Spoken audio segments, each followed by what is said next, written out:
Good morning, welcome to another video with A Guy and His Projects. Today we are working on the 2005 Nissan 350Z. This process should be the same for the G35s and I imagine the Maximas and whatever else is out there.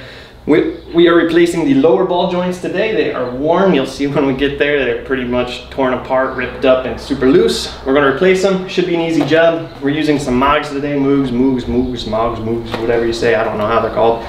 We're going to be putting those in. You can do most of this job with tools you'll find in your normal garage, and with the exception of the ball joint press, which I will link down below for you to purchase, or you can go rent it from your normal auto parts store. Either way, not a big deal.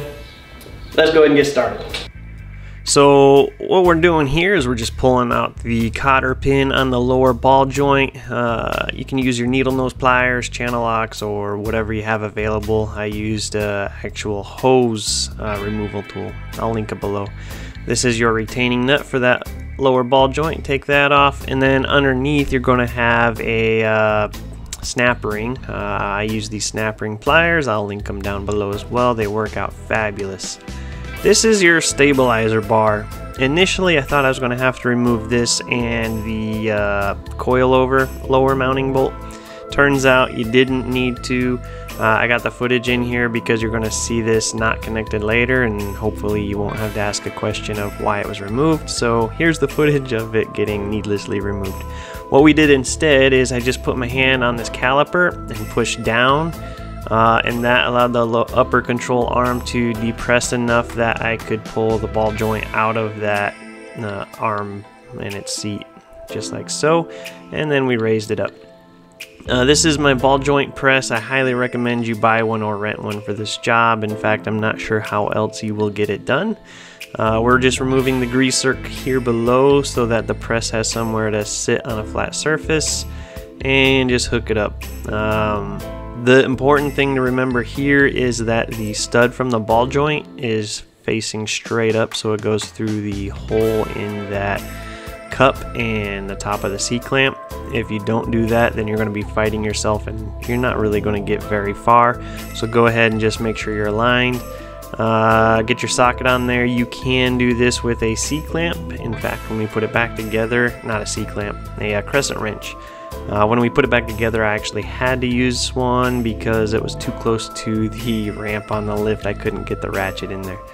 So use what you got. Some people use impacts. I've used impacts, but this came down to a fitment, so we used a ratchet and a socket. You can see there the ball joint's getting pressed upwards, and that's why you need that stud to go through the hole in the cup and the clamp, and it just broke free. So we're going to go ahead and remove it.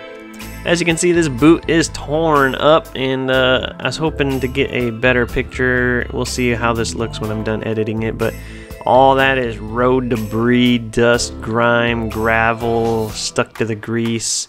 That's what happens when your boots get ripped, and then of course that causes friction and you pretty much destroy your ball joint.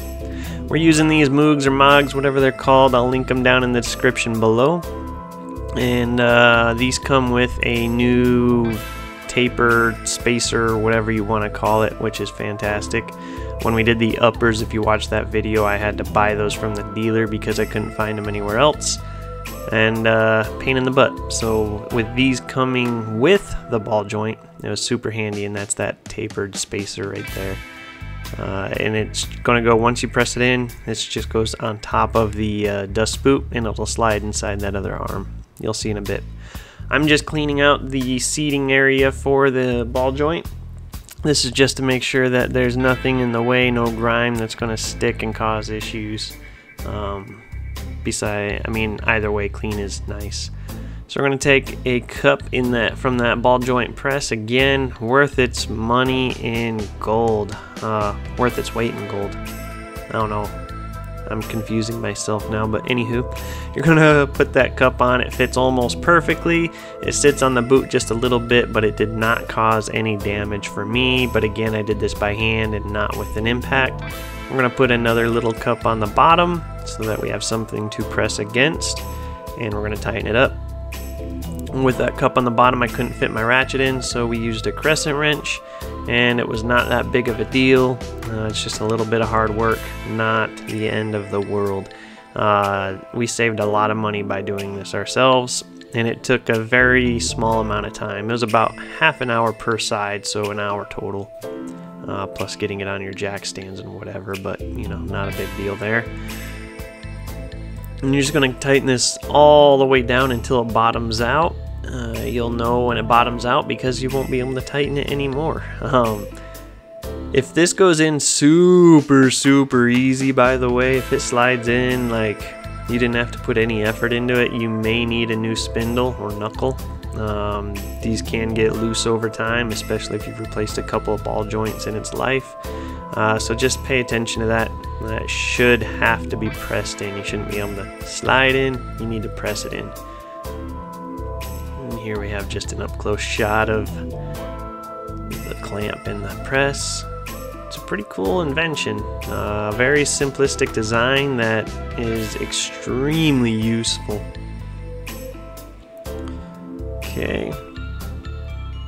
So now once it's bottomed out, you're gonna have to loosen a little bit to get your cups off. And there's the ball joint seat sticking out in the bottom there, and the upper side. So you can see we did rip a little teeny bit of the boot, not enough to cause any issues, and nothing I'm worried about.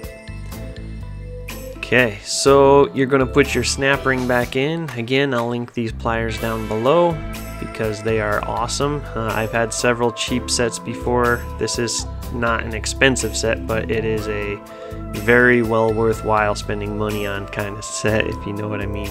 If you have a grease nipple, now would be the time to put it in, grease Zerk.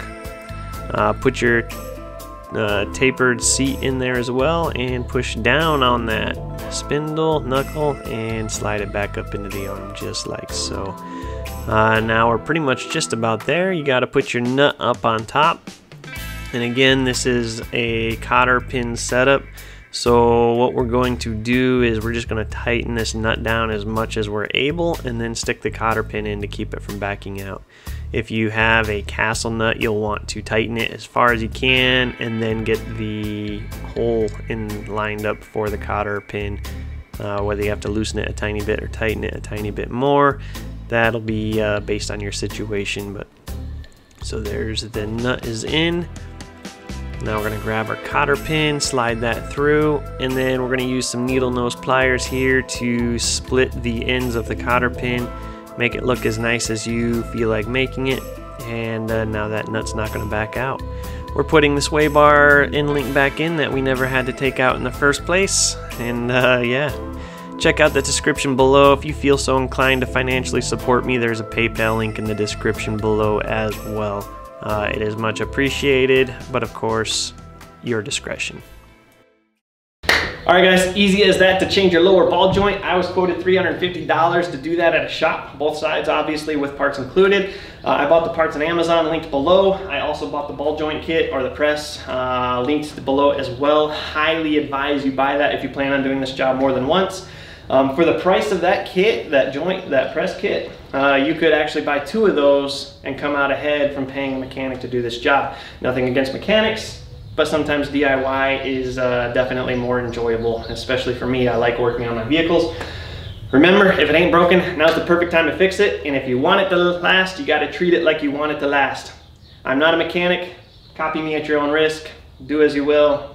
That said, thanks for watching, guys. If you like what you saw, leave a thumbs up, leave a comment down below. Let me know if you do this on yours and how it went. Let me know what tools you use, what tools you purchased. All of mine are going to be linked down below. All of the non-typical tools anyhow, like the cotter pin puller and the press. I hope you guys enjoyed it. We'll see you next time.